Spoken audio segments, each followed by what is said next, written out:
बिस्मिल्लाहिर्रहमानिर्रहीम। अस्सलाम वालेकुम डियर स्टूडेंट्स। 10th क्लास के स्टूडेंट्स का आज फिज़िक्स का पेपर था। इससे पहले मैं एमसीक्यू का सोल्यूशन दे चुका हूँ। ये प्लेन एरियाज़ का सेक्शन बी और सेक्शन सी है, उसका देखते हैं जल्दी से शॉर्ट सा रिव्यू और कुछ क्वेश्चंस हैं उनको सॉल्व करने के लिए भी देखते हैं। अच्छा, इसमें ऐसा है कि दो क्वेश्चंस ऐसे हैं जिनके होपफुली ये भी क्लियर हो जाएगा, आपको ग्रेस मार्क्स मिल जाएंगे। तो अभी थोड़ी देर में मैं आपको बताता हूँ कि किन क्वेश्चंस के आपको ग्रेस मार्क्स जो है वो मिलने के चांसेस हैं।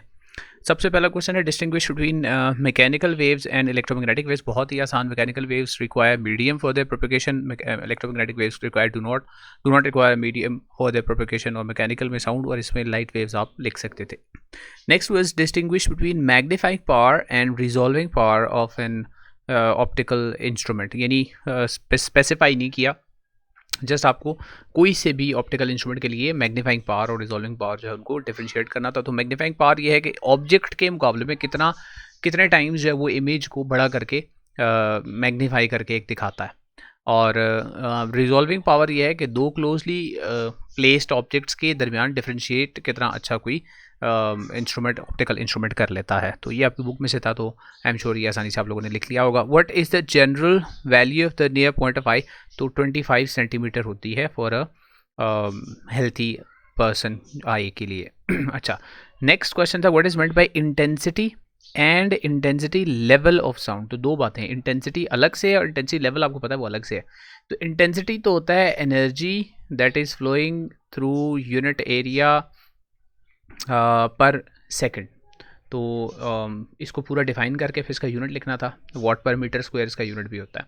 फिर इंटेंसिटी लेवल की अलग से डेफिनेशन है बुक में, जबकि जो इंटेंसिटी लेवल है उसको हम कहते हैं ये लॉगरिथमिक मेजर है of the intensity of the sound relative to some reference value of the intensity. यानी जो फेटेस्ट ऑडिबल साउंड है उसकी इंटेंसिटी को हम नोट डाउन कर लेते हैं। उसकी इंटेंसिटी आई नॉट हम कहते हैं, वो होती है 10⁻12। तो इंटेंसिटी लेवल है, it is the logarithmic measure of the intensity of any sound with reference to this intensity. और इसका यूनिट जो होता है वो डेसिबल्स होता है, डीबी होता है। यूनिट के साथ दोनों को लाजमी लिखना था।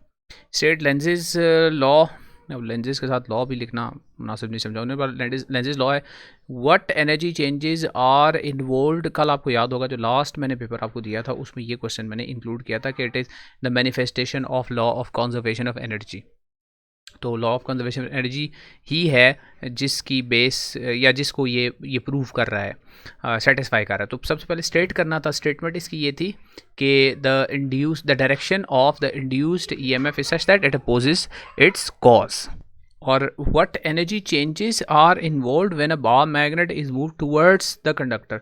तो बार मैग्नेट को आप जब मूव कर लेकर जा रहे हैं तो वो काइनेटिक एनर्जी आप उसको प्रोवाइड कर रहे हैं। और जब उसको एक कंडक्टर की तरफ लेकर जा रहे हैं तो कंडक्टर के अंदर ईएमएफ इंड्यूस हो रही है, तो वो काइनेटिक एनर्जी ही इलेक्ट्रिकल एनर्जी के अंदर कन्वर्ट हो रही है और सम हीट भी उसके अंदर, सम थर्मल एनर्जी भी प्रोड्यूस हो जाएगी।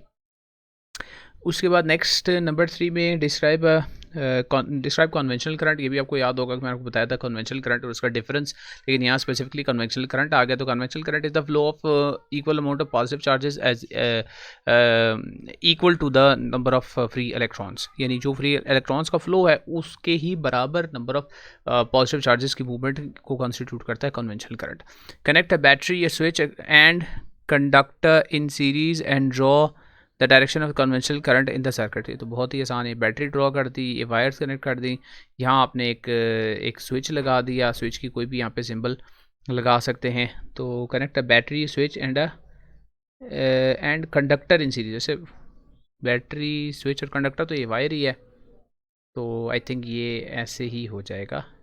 अब उसमें जस्ट बताना क्या है कन्वेंशनल करंट, तो आप ऐसे बताएंगे ये डायरेक्शन ऑफ कन्वेंशनल करंट है, ठीक है, या एरो लगा दें ऐसे करके, इसके अंदर एरो, वायर के अंदर एरोस लगा दें, पॉजिटिव से नेगेटिव शो करना था। बहुत आसान क्वेश्चन था।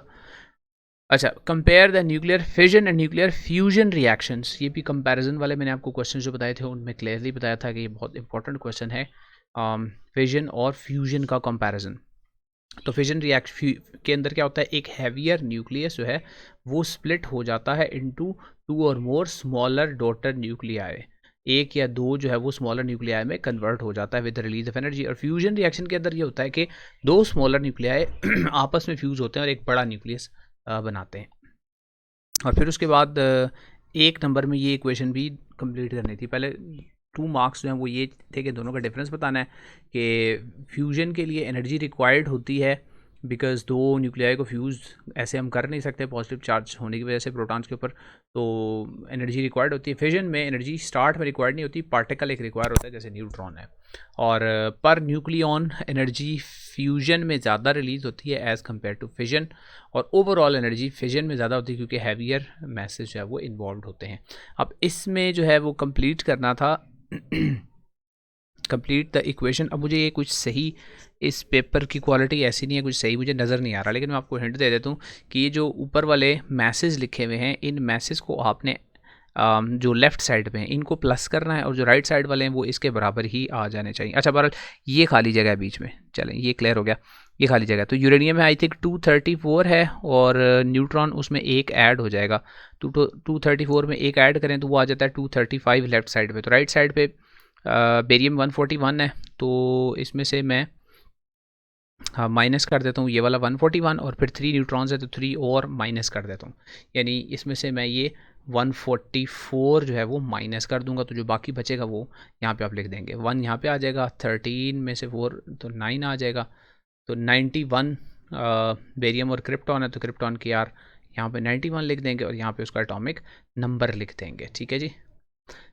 इस तरह यहाँ पर क्या हो रहा है, हीलियम दो न्यूक्लियाई जो हैं वो कंबाइन हो रहे हैं, और आगे बन क्या रहा है, देखें हीलियम के दो स्मॉल आइसोटोप्स हैं वो कंबाइन हो रहे हैं, और कंबाइन होने से आगे, तो ये आपकी बुक में से इक्वेशन दी है, दो आइसोटोप्स कंबाइन होंगे तो यहाँ पे He4 और 2 था, यहाँ 4 और यहाँ पे 2 था। ठीक है, ये कंप्लीट हो जाएगी इक्वेशन। इस तरह आगे चलते हैं नेक्स्ट क्वेश्चन में, draw the path of electron beam in electric field and in magnetic field. ये भी बुक में से ही है, इलेक्ट्रिक फील्ड के अंदर इलेक्ट्रॉन की बीम है तो पॉजिटिव पोटेंशियल की तरफ डाइवर्ट हो जाएगी, और मैग्नेटिक फील्ड में किसी एक पोल की तरफ जो है वो डाइवर्ट हो जाएगी। दोनों को ड्रॉ करेंगे, ईजी है ये बहुत, तो आई थिंक ये ड्रॉ भी आप कर लेंगे। Describe the following components of information technology. अच्छा ये जो पेपर सेटर था उसको ये वाला चैप्टर बहुत पसंद आ गया था, लोगों ने छोड़ दिया था अक्सर स्टूडेंट्स ने, मैंने भी इसमें से कोई इतने इंपॉर्टेंट बताए नहीं, लेकिन इसमें से 2-3 क्वेश्चन उन्होंने दे दिए हैं। हार्डवेयर और सॉफ्टवेयर को डिस्क्राइब करना है, तो hardware is any part of a computer system that can be touched, यानी एक तो है उसको हाथ से हम टच कर सकें, और दूसरा उसको एज इनपुट या एज आउटपुट डिवाइस भी हम इस्तेमाल कर सकते हैं। सॉफ्टवेयर वो एक सेट ऑफ प्रोग्राम्स है जो कि इन हार्डवेयर को रन करने के काम आता है।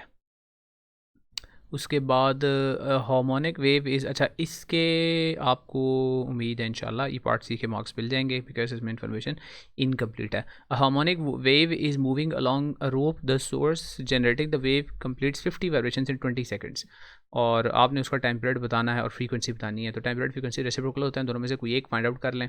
तो number of waves in 1 second जो पास होती हैं उसको हम बोलते हैं टाइम फ्रीक्वेंसी बोलते हैं। ठीक है, तो अगर 20 सेकेंड्स नंबर ऑफ़ वेव्स या वाइब्रेशंस हुई हैं 50, तो इन 1 सेकेंड ये हो जाएंगी 50/20, तो 50/20 यानी 5/2 यानी 2.5 ये फ्रीक्वेंसी आ जाएगी। इसका आप रेसिप्रोकल ले लेंगे तो वो टाइम पीरियड आ जाएगा। और स्पीड के लिए लैम्डा चाहिए, लैम्डा की इन्फॉर्मेशन यहाँ पे कंप्लीट नहीं है, इसलिए एक नंबर यहाँ से आपको इसका मिल जाएगा अगर अटैम्प्ट किया है तो। Next, the graph shows radioactivity of radium, write the values of A and B in terms of N and C in years. अच्छा ए एंड बी कहाँ है, अच्छा वो ए और बी वो ऊपर लिखा हुआ है वहाँ पे, ठीक हो गया। तो स्टार्ट यहाँ से एन से किया है, और इसकी हाफ लाइफ जो है वो, अच्छा यहाँ से पता चल रहा है कि 1/2 एन जो होता है वो 1620 ईयर्स के अंदर होता है। ठीक है, तो 1620 ईयर्स इसकी हाफ लाइफ है। हाफ लाइफ यहाँ से पता चल गया कि वो है 1620 ईयर्स। तो अब इसका डबल कर लें, यानी 2 हाफ लाइफ्स के लिए इसका डबल कर दें, तो 3240 हो जाएगा 2 हाफ लाइफ्स। तो 3240 लिखा हुआ है, इसके अंदर 1/2 एन का फिर हाफ हो जाएगा तो 1/4 एन, तो ए इज इक्वल टू आ जाएगा 1/4 एन, और बी आई थिंक उसका भी हाफ होगा यानी 1620, इसमें मज़ीद आप प्लस कर दें तो ये हो जाएगा जी 4860। तो यहाँ पे आप लिख दें 4860, और यहाँ पे आप लिख दें 1/4 का भी हाफ कर लें तो बी आ जाएगा 1/8 एन। तो ए ये है, बी ये है, और सी जो है वो ये है 4860। बहुत आसान 3 मार्क्स के लिए है, मिल गया आपको।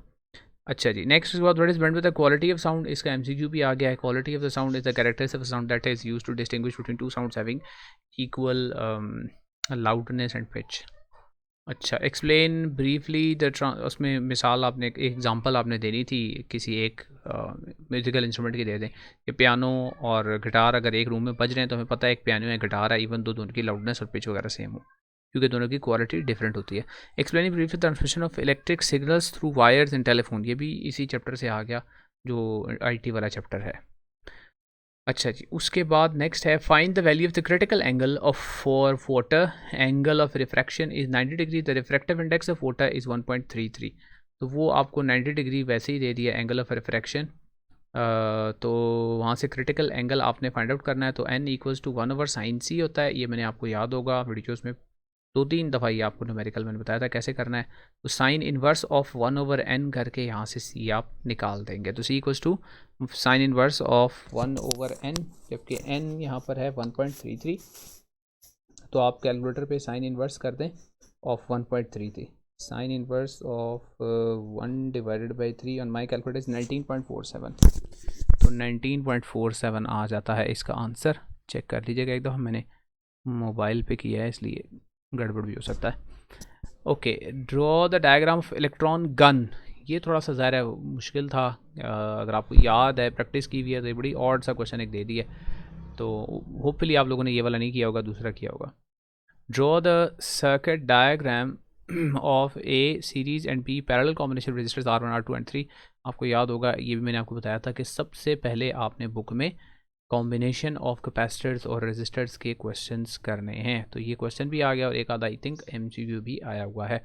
तो बहुत आसान, रेजिस्टर्स को सीरीज़ में आपने ऐसे लगाना है, ऐसे लगा के इनके साथ इधर एक आपने बैटरी शो ज़रूर करनी है, ऐसे 2 हैं या 3 हैं, R1 R2 एंड R3 3 हैं, तो 3 रजिस्टर्स को ऐसे आपने सीरीज़ में शो करना था, सिर्फ शो करना है और कुछ भी नहीं, और पैरेलल में इनको ऐसे शो करना है तीनों को, और फिर इनको ऐसे आपस में कनेक्ट कर देना है, और फिर इनको वापस बैटरी के साथ कनेक्ट कर देना था।